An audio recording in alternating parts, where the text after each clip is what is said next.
Chapter 10, Battle on Iceland Part 2. The sight of androids moving on their own, pouring liquids into vials and spinning tubes had caught Izuku's attention as he walked into Melissa's lab. He saw a mouse in a cage next to a needle laying on a stand. Melissa got his attention when she said, "Here it is." Izuku looked over to her as she showed him a wristband on display near the wall. He walked over to it and stared in awe at what it could possibly be. Melissa then said to him, "I noticed that you seemed to be restraining yourself when you're using your quirk. It reminded me of Uncle Might whenever he used his full power." Izuku was astonished that she was able to see that just from watching him once. She then grabbed the band and placed it on his wrist. Still not knowing what this was, he asked, "What does it do?" She said in response, "Just tap this button here to activate it." Doing as instructed, Izuku presses the button in the center of the band, and it started glowing. The band then started to expand around the boy's entire forearm. When it stopped, it took on the appearance of a red battle gauntlet. Melissa watched the boy's face as he excitedly gazed on at her invention. "I call it the full gauntlet. It should be able to handle your power at 100%. Uncle Might used to have one just like this, but it kept breaking. I've made improvements on it since then." Izuku was lost for words but was able to say, "This can handle my full power." He continued to stare at the gauntlet until they both heard something fall. The pair looked over to the desk and saw that one of Melissa's androids had accidentally knocked over the mouse's cage. She hurried over to cut the machine off and Izuku ran to pick the mouse up. It appeared to be bleeding and not moving much. She told him to set the cage down, then step back. He did as he was told, and that's when he saw Melissa grab the needle that was on the desk next to the cage. She picked it up, then injected the mouse with it. The green-haired boy, thinking it was a painkiller, got shocked when he saw what happened. The bleeding wound has sealed itself back up almost instantaneously. His jaw dropped to the floor comically before he said, "What was that you injected into the mouse? Was it some sort of healing shot from a quirk?" She put the needle down, then shook her head. "No. It's nanobots that I created to heal damaged tissue in animals. I've been working on it for a while. My goal is to make an upgraded version that'll be able to heal humans." Seeing this, a light bulb went off in Izuku's head. He thought about All Might's injury, then he reached into one of his pouches on his belt. He pulled out the thumb drive in case he got from Mary, then said, "Melissa, can I trust you with a secret?" Melissa, not knowing how to answer that question, said, "What's going on? Why would whatever you have to tell me be a secret? Does it have something to do with Uncle Might?" He looked at her with a stern expression on his face, then said, "Yes, you have to promise me right here and right now, you'll repeat what I'm about to tell you. All Might's life is depending on you keeping the secret."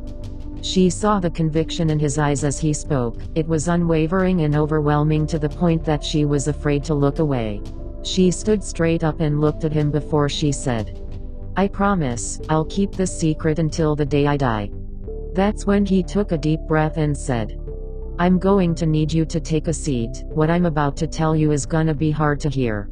She sat down on the stool next to her table and stared up to the boy. All Might was injured in a fight about 5 years ago. Only a few people know about his injury, but he keeps it from the public. Due to his wounds, he isn't able to use his quirk fully anymore and can only do hero work for a few hours a day. Melissa covered her mouth and her eyes started to water at hearing what was happening to her uncle. The boy went on, "All Might showed it to me once and it looked really bad. I see him in pain more often than not. When I asked him if he's alright, he always tells me he's fine, but I know it's worse than he's letting on." Melissa jumped up and said, "We have to go help him right now. What are we waiting for?" Izuku grabbed her hand to stop her from leaving and said, "There's still more to the story. Trust me, you're gonna want to know how to save him." Now curious about what the green-haired boy had left to say, she sat back down and waited for him to continue. "This is the part that you're going to find incredibly hard to believe, but..." He took a deep breath and continued. 3 nights ago, I was visited by a girl. She approached me while I was talking to one of my friends." Melissa's eyebrows raised in curiosity at what he just said. I had never seen this person before a day in my life, but she knew that I was close with All Might. She even knew my name and things about me that no one else knows. Here comes the crazy part. She told me that she was from the future and that you were going to help me save All Might. Melissa waved her hands wildly, then said, "Wait, slow down. Did you say she time traveled from the future? She told you that she knew all about you and Uncle Might." "Deku, you're starting to sound crazy," Izuku then said in response. "I thought she was crazy too until she repeated something that me and All Might said in private to each other. No one on this planet could have known this unless either I or All Might told them. I know, even as I'm saying this to you, I can see how crazy it sounds. It wasn't until I saw your nanobots heal the mouse that any of this made sense. I had been researching a possible cure on my own and I came across an article about repairing damaged tissue through robotics. Witnessing what your nanobots did convinced me of that girl's story. She told me that you'll need this to help save All Might." Izuku stuck out his hand and placed the items in hers. She looked down to see that it was a flash drive and a vial in a case. She looked at him and said, "What are these?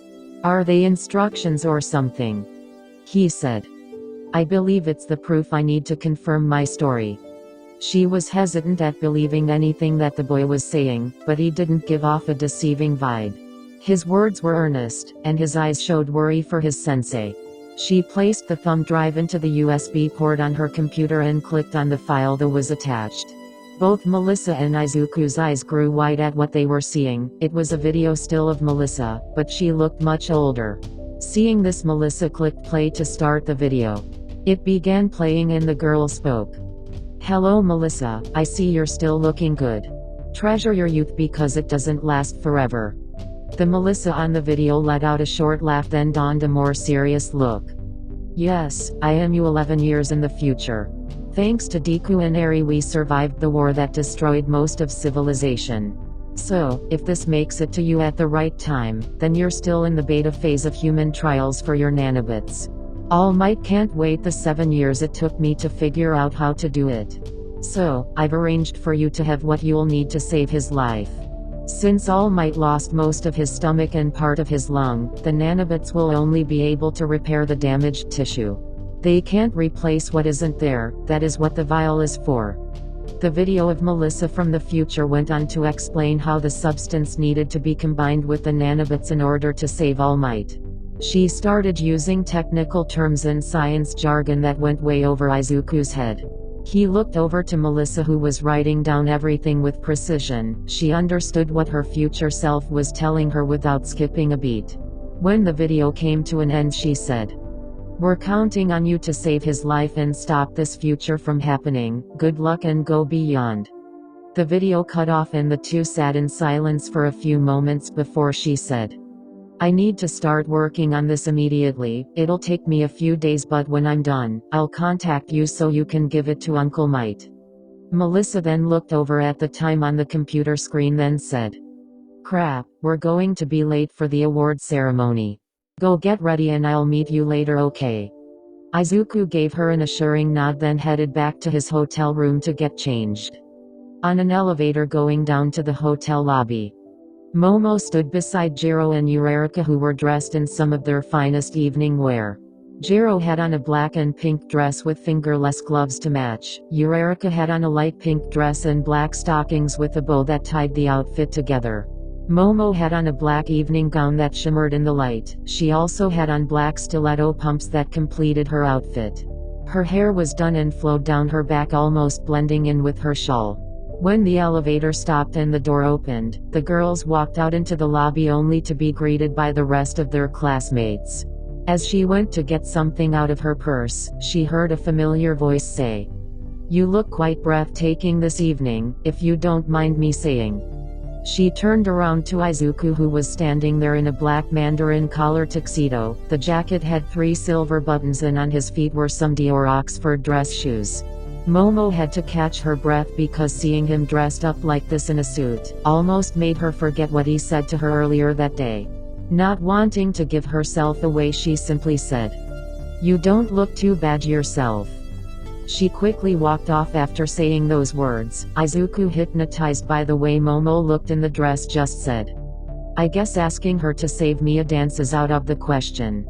Not wanting to dwell on that, he looked to see where the rest of his classmates were.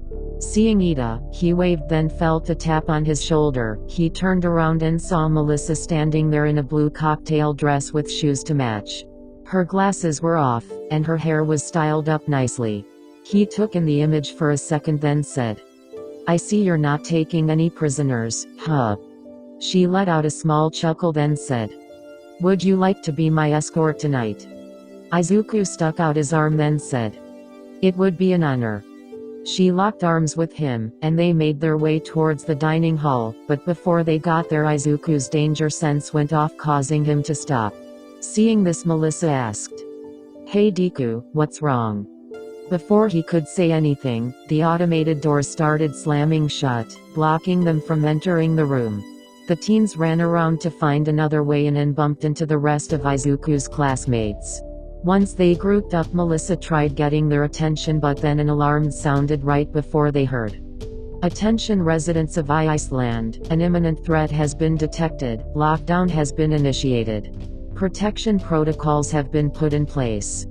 Melissa grew worried at the words of the security system. Seeing her face, Izuku asked, "Hey Melissa, what's wrong?"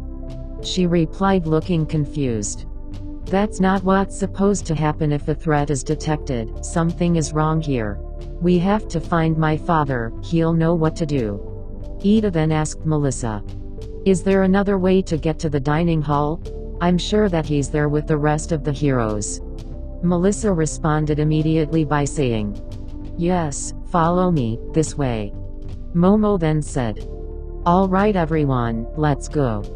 The students all took off, running down the hall around the corridor until they were standing near a balcony that overlooked the dining hall.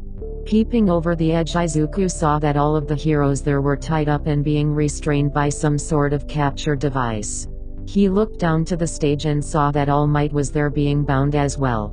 Seeing this, he went back and got Jiro so he could use her quirk to communicate with the pro. She stuck her earphone jack into the floor and Izuku got All Might's attention with his light. Toshinori looked up and saw his pupil signaling to him to stay quiet. He mouthed to him to just talk while pointing at Jiro's earphone jack. Understanding what he was trying to do, All Might then said, "If you can hear me, flash your light once." Looking up again, All Might saw the boy flash his light one more time before continuing to speak. "Okay, villains have taken over control of the security system for the island. They have also taken Dave somewhere and may try to hold him for ransom. I want you all to contact the authorities and get the police here. Once you've done that, I want you to hide until help comes." After hearing what All Might said, they relayed the message to the rest of the class. Not wanting to just run and hide, Izuku said, "It could be hours before the police got here and Melissa's dad could be in real trouble. We have to do something about this." Ida then said, "But we're unlicensed hero students if we got caught using our quirks." Melissa cut him off, then said, "Actually, all quirk use on the island is legal, so you won't get in trouble for using them." Everyone's facial expressions changed at that news. That's when Kaminari said, "These jerks ruined the chance of me making any tips tonight, let's kick their butts." All the students cheered, but then Izuku thought to himself, "Wait a minute, we're missing some people." On the 50th floor, Bakugo walked angrily down the hall as Kirishima led him in the wrong direction. "Hey stupid hair, are you sure you know where you're going?" the hardening quirk user said under a panicked breath. "Of course, I know where I'm going. It's right through here." The duo walked through a doorway that led them into a room that wasn't the dining hall. In the center of the room, it had a fountain and each side of it were two large containers filled with plants. Seeing this, Bakugo became even more annoyed. He started to hit his red-haired friend when he saw some people in front of him. Kirishima, seeing this, ran up to the pair and asked, "Hello, excuse me, but we're a little lost. Would you mind showing us how to get to the dining hall?" As the men looked strangely at the boys, Bakugo picked up on their odd behavior. When one of the men raised his hand, he called out to his friend, Hey, look out. Kirishima turned around and saw the attack coming. He activated his quirk and was hit by one of the men, who had transformed into some purple beast-like creature, sending him crashing into a wall. Bakugo sprang into action, launching blast at the purple beast guy. His partner activated his quirk, which made his hands grow large and almost fish-like. The large hand man swung his arms at Bakugo, causing him to jump out of the way of what looked like an invisible attack. He prepared another blast when suddenly the purple guy had snuck up on him and aimed to strike. Before he could land a blow, Todoroki's flames came flying in the direction of the purple beast-like man, saving Bakugo from injury. He then yelled out, "How did you get here, icy hot?" Shoto then said we could talk about that later. Shoto then shot another flame attack, keeping the opponents at bay. Bakugo then came up with an idea. He fired some more explosions, then said, "Listen up, icy hot, I got a plan. I'll blind the bastards and then you'll cook them with your fire, got it?" Shoto, understanding what he was trying to do, just agreed, then waited for an opening. Bakugo charged at the man with the fish-like hands and went to attack, when his partner tried to hit him from his blind side. He waited until he got close and blasted himself straight up into the air. Catching them both off guard, they looked up to follow the boy's movements. That's when they heard stun grenade. The same bright attack used to blind Izuku during the sports festival went off, blinding the two men. Being unable to see, they never saw the flames coming from Todoroki. They were hit with the attack and nearly cooked from the heat. Ice then surrounded their bodies, holding them in place. They then heard the blonde boy yell, "Next time pick a better profession, now die." Bakugo let off a huge explosion, destroying the ice prison that held the two men and knocking them out cold in the process. Their quirks had deactivated, and they laid out on the floor looking lifeless. Todoroki then said, "I think you overdid it there." Bakugo looked at him then said, "They're still breathing, so stop complaining. Besides, that serves them right for attacking the soon-to-be #1 hero." Todoroki and Bakugo then heard someone say, "But I'm right here, how could they attack me if they're already knocked out cold?" They both turned around to see everyone from their class who was on the island approach, along with some blonde girl in a blue dress. Bakugo started to respond, but Todoroki stopped him by saying, "Midoriya, what's going on and who were those guys?" Izuku explained to the pair of boys what happened downstairs with the pros and what they planned on doing. Kirishima then yelled out, "Hey, can someone help me get out of here?" Everyone looked to see their classmate stuck in a wall due to being attacked earlier. His quirk protected him when he took the hit for Bakugo, but it's also keeping him stuck in the wall. Annoyed by the obvious solution, Bakugo said, "Just release your quirk, dumbass." Realizing he was right, Kirishima did just that and fell from the slot in the wall. Once he joined the rest of the teens, a door opened up and robots poured into the room, going after the teens. Todoroki created a wall of ice blocking them in the process, and Bakugo started blasting the ones that made it through. Shoto then said to Izuku, "You all get out of here, we'll hold them off." Seeing this, Izuku led the group into the hall, and they made their way towards the elevators. When they got there, Melissa went over to the panel and tapped on the screen. It didn't respond, and she said, "The security system has shut all the elevators down. We have to make our way up to the floor where the control room is." Ida then asked, "What floor is that?" Melissa said in response, "Floor 187. The entire group said, "What?" Jiro then said, "How are we going to get all the way up there?" 10 minutes later, the group of teens are running up the continuous flight of stairs, getting tired as they felt to be never-ending. Kaminari then said snarkily to Jiro, "You just had to ask, didn't you?" Kaminari then received a poke in his ear from Jiro's earphone jack. This caused him to let out a loud yell of pain. "Ah!" Achako noticed that Melissa seemed winded as they got higher up. She asked the girl, "Hey Melissa, do you want me to use my quirk on you?" Melissa tiredly said through a raspy voice, "No, I'll be fine." She then took off her heels, then proceeded to run along with the rest of the teens. When they got to the 130th floor, they took the bridge to the other side of the building. This would give them direct access to the next floor, but all of a sudden metal doors started closing. This was going to trap them until Ida and Izuku sprang into action. Recipro burst, St. Louis smash. The two both jumped at the closing door in front of them and attacked to prevent it from boxing them in. When their strikes landed on the door was torn to pieces and left a giant hole for everyone to climb through. Having only one way to go, they went through the nearest door. Inside the room it held multiple paths that could lead them anywhere. In the monitor room, one of the henchmen assigned to security room contacts his boss on the radio. "Wolfram, come in." A few seconds later someone responded. "Go ahead." The henchman spoke again. "I did as you said and now the kids are cut off. What do you want me to do with them?" Wolfram replied back in a menacing voice. "Send the capture bots after them and use lethal force." The henchman just said, "Copy." Wolfram then put his radio back on his hip and said to himself, "I'm not gonna let a bunch of kids get in my way, and that goes for that scientist too. He's gonna be surprised when he finds out he hired the wrong people." He then let out a villainous laugh as he continued walking down the long hallway. Just 10 floors below him, Kaminari just used his quirk on the capture bots that had attacked the group of students. Thinking that it might work, he went overboard and now he's in his stupid state. Watching her friends shuffle unknowingly, Jiro sighed then said, "I told him not to overdo it, now he's even stupider."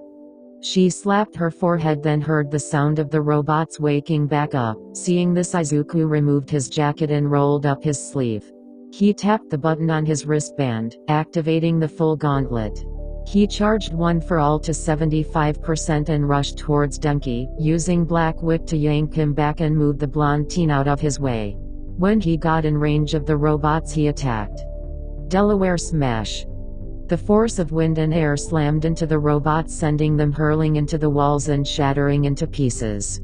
Everyone was taken back by the sheer power Midoriya had just displayed. Momo looked at his back as he stared at the gauntlet on his arm.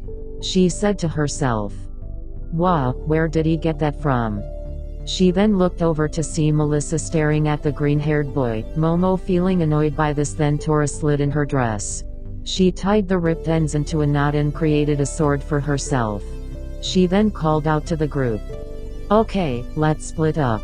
Midoriya and Melissa, you guys go find her father, the rest of you come with me to find the control room." Everyone nodded to the plan, but Midoriya stopped Momo and said, "Be careful and I'll see you in a little bit." She gave him a slight smile and said, "I will, and you do the same." They both took off, headed to their objectives. Once Melissa and Izuku made it to the 199th floor, the path was blocked due to debris. Seeing that, Melissa looked out of the window next to them, then picked up a rock and threw it at. Not knowing what Melissa was trying to do, Izuku asked, "What's your idea?" Melissa pointed to an access ladder that was on the side of the building that leads into a vent connected to the top floor. She then told the boy, "If we could make it to that ladder, the vent will get us to where they have Papa." Understanding the plan, Izuku crouched down in front of her, and Melissa then said, "Climb on my back and hang on." She did as she was told. Then Izuku charged one for all to 50% and took off running before getting the window ledge, then jumped. He cleared most of the gap, but a gust of wind came blowing and knocked them off their intended course. Melissa saw this and screamed out, "Oh no! We're going to fall."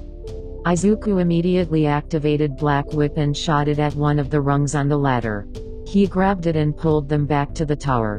Once he grabbed a hold of the steps, he climbed up and punched open the vent, allowing them to finally re-enter the building on the top floor. When they made it to the room on the top floor, they saw Melissa's father, but he wasn't tied up. He was shaking hands with the villain who was leading the attack. Seeing this, Melissa cried out, "Dad, what's going on? Do you know this guy?" The sound of his daughter's voice just horrified David as he turned around and saw her standing there with All Might student. He then said, "Melissa, it's not what you think. I arranged all of this, these guys are working with me." That's when Wolfram spoke. "That's what you think. Sam, David's partner, was handing Wolfram the case and looked up to see the man with the mask made out of metal pointing a gun at him. Wolfram fired the gun, hitting him in the chest. David yelled out, "No, what are you doing?" Wolfram responded, "Shut up." Wolfram then shot David in the arm, causing him to hit the ground in pain. Izuku, seeing all of this, told Melissa to stay here and he charged Wolfram. Even though he was fast, Izuku didn't expect for a piece of the floor to rise up and wrap around his body, causing him to hit the ground, then say, "Is this your quirk?" Wolfram then replied to the green-haired boy, "Next time you want to play hero, do a little research on the person you're attacking." Wolfram yanked sheets of metal off of the walls and threw them at the boy, covering him completely. Melissa called out, "Deku." When Wolfram went to grab David, the pile of metal erupted, sending bits and pieces of it into the air. Using full call, Izuku rocketed towards Wolfram but was cut off by two of his lackeys. He activated Black Whip and picked them up, slamming their heads together, knocking them out cold.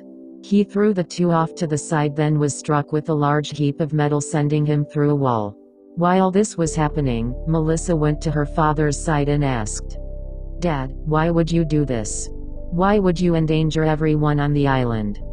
David Shield looked at his daughter with sorrow in his eyes and responded, "You don't understand. All Might is losing his quirk and that device will give him his power back." Melissa didn't know what to say. She was about to tell him something, but Wolfram kicked her away from the man. "Out of the way, brat. Your father is coming with me." Wolfram threw David on his shoulder and made his way to the rooftop. Melissa made it back to her feet and heard on the PA system, "Security protocols deactivated, system returning to normal," signifying that the other group were successful on their mission. Melissa went to look for Deku when she heard her phone ring. She saw it was All Might and picked it up. "Uncle Might, come quick, he has Papa and he's headed to the roof." All Might, finally being freed, clenched his fist, then said to the girl, "Don't worry, Melissa, because I am here." After taking that hit, Izuku finally came to and ran back into the office. He spotted Melissa, then asked, "Where did they go?" She replied, "To the roof. This way, follow me." A couple minutes later, the pair opened the door to the roof and saw a helicopter lifting off. In the back, Melissa could see her father tied up on the floor and screamed out, "Papa." As the chopper continued its ascent, Wolfram noticed that craft jerked like it hit something. This made him look over out of the window and stare down. He saw the green-haired boy hanging onto the landing skids. Izuku went to grab, but he was kicked in the face by Wolfram.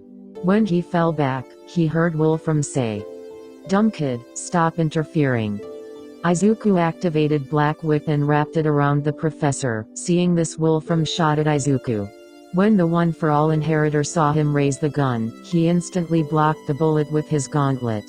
This resulted in him losing grip on the professor, causing him to fall. He landed on top of an air duct and screamed out, "No." Then he heard a voice say, "I'll have you give me my friend back, you fiend." Izuku turned his head and saw All Might leaping into the air and smashing into the helicopter, freeing the professor and stopping Wolfram from getting away in the process. All Might went to sit his friend down someplace safe and was struck by a large metal pipe coming out of the floor. All Might climbed out of the rubble and saw Wolfram standing next to an empty open metal briefcase. On his head was a crown-like device that glowed with a bright blue light. The villain then spoke, "I gotta hand it to you, Doc, this thing is amazing." Using the quirk amplifier, Wolfram started to destroy the rooftop and create metal structures to attack All Might with. Large heaps of metal flew at the number one hero back to back. He punched and dodged the heaps as they got close. One got through and Wolfram used this opening to dogpile All Might with even more of his makeshift weapons.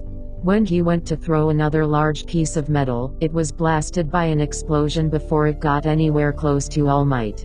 Seeing where it came from, Wolfram looked over to see a hole in the roof where 6 more teenagers came pouring out. Bakugo then yelled out to the pro, "All Might, are you going to lose to such a weak boss?"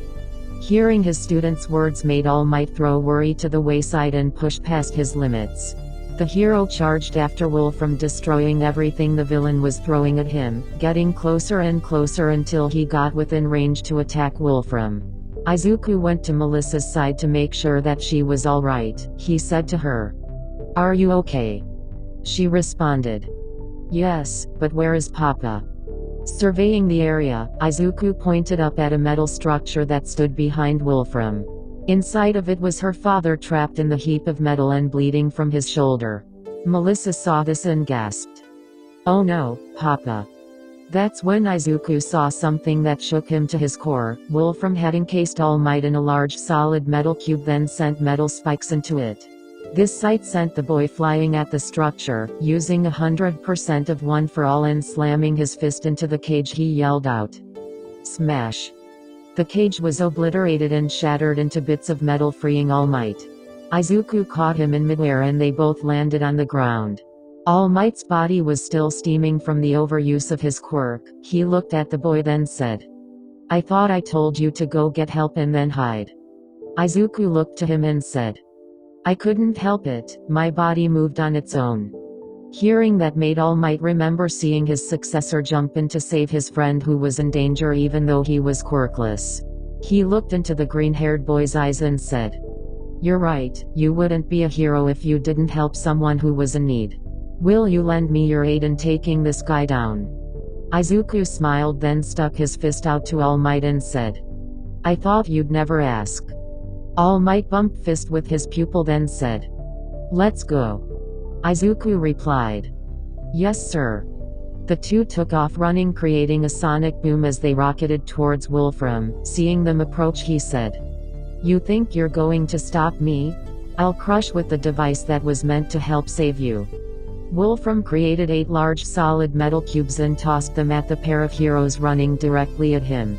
Izuku, seeing some getting close, jumped up screaming, "Seattle Smash!"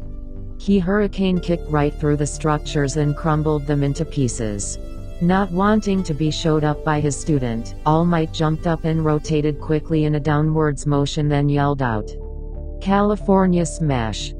destroying every cube in his path. When Wolfram created more large weapons and started throwing them, they were covered in ice. He looked over to see a blonde boy firing explosions at the rest of his prepared weapons. This angered him immensely. He then summoned every scrap of metal available, then created his largest structure so far. A giant solid metal cube that was 2 stories tall. Momo looked on in amazement as her friend ran side by side with the number 1 hero, matching his speed every step of the way. She knew he was strong, but this was on a whole nother level. All Might and Izuku leapt up into the air. They cocked their fist back while thinking, "Well, give it our all, stopping this guy for good. Proving that justice will always prevail." Wolfram screamed out as he launched his attack. "Try stopping this." Achako, Jiro, Melissa and Momo screamed out, "Get him, Deku." While the rest of the teens said, "Stop him, All Might." All Might and Izuku said at the same time, "Double Detroit Smash." Their combined attack sent them straight through the middle of the large structure, blowing it into pieces. The blowback from the attack struck Wolfram hard and distracted him from the dual punch headed for his face. All Might then said, "We'll go beyond." Izuku then said, "Plus Ultra." The powers of One for All unified in that moment, synchronizing the duo's attack. Pulverizing Wolfram's face, breaking the device and putting an end to his reign of terror. David's shield was freed from the spire and caught a glimpse of All Might's student. This gave him a nostalgic feeling, reminding him of All Might and giving him hope for the future of society. He was then sat up and put against a wall while All Might checked on his condition. After using all the time he had, part of his face had reverted back to his normal form. All Might then said, "Dave, I'm glad you're safe, but you have a lot of explaining to do." Izuku stood there in shock and remembering what it felt like to use 100% of his power. That's when he heard Melissa call out to him, "Deku." He turned around and she jumped into his arms. He grabbed her, then she told him, "Thank you." He smiled, then said, "You're more than welcome, but I did destroy your gauntlet in the process. Sorry about that." She smiled, then said, Don't worry about it. The two then laughed as the police started surrounding the building. Standing about 15 feet away, stood Momo looking at her friend smile aimlessly at the blonde girl. She clenched her fist and walked off with an angry facial expression. Once all of the criminals were arrested and the statements had been gathered, the students got to return to their rooms.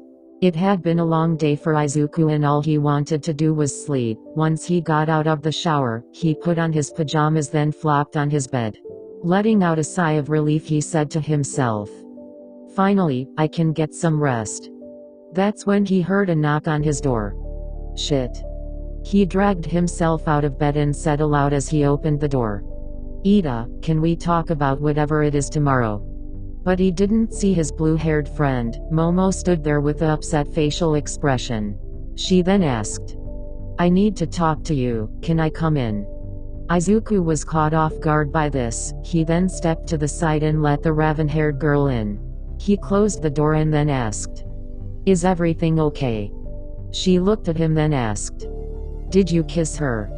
Izuku had a perplexed facial expression and was confused at the question. He asked in reply, "What are you talking about?" Momo then slightly shouted, "Melissa, did you kiss her?" Now having some understanding of the situation, he said, "No, as a matter of fact I did not kiss her. Why do you ask?" Momo's body seemed to relax a little, then she said, "Good." After that she approached the green-haired boy and said, "Because I was jealous." The two locked lips and began kissing. Izuku wrapped his arms around her waist as she threw hers around his neck. The kiss was passionate and filled them both with bliss. A couple minutes later they disconnected and stared at each other, trying to catch their breath as their hearts raced. Momo then left in a hurry without saying a word, and then Izuku said, "So, that happened." End of chapter 10.